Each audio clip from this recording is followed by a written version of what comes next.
જય સ્વામિનારાયણ. મારું નામ શીતલ વ્યાસ છે. અમારા ફાધર છે પરમાનંદ વ્યાસ. એમને થોડું શરદી ઉધરસ ને એવું થયું હતું, તો SMVS માં અમે લોકો તાત્કાલિક લઈ આવ્યા અને એમને ICU માં રાખ્યા ફર્સ્ટ ડે. અને એમના ઓબ્ઝર્વેશન અંદર અમને ડોક્ટર રાકેશ પંચાલે બધું ટ્રીટમેન્ટ ઇમિડિયેટલી સ્ટાફે પણ ઇમરજન્સી વોર્ડમાં શરૂ કરી અને તરત ICU માં શિફ્ટ કર્યા.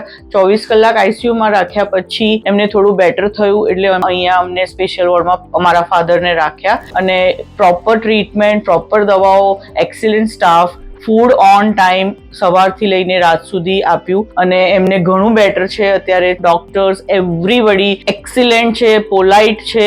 એક જ અમે લોકો બટન દબાવીએ તો immediately staff within a second હાજર રહે છે અને એવું નથી કે રાતનો સ્ટાફ પણ એટલો એક્સિલન્ટ છે. બીજું ખાસ એવું કે પૈસા માટે નથી આ હોસ્પિટલ કે ભાઈ ડોક્ટર એવા બી નથી કે અહીંયા આગળ રાખે કે 2 દિવસ વધારે રાખો ને પૈસાને એ લોકો ગણે. એટલે એ પોઝિટિવ વાઇબ્સ બી અહીંયા આગળ અમને ઘણા લાગ્યા. સો ધન્યવાદ SMVS હોસ્પિટલ અને એને સ્ટાફ અને ડોક્ટર રાકેશ પંચાલનો.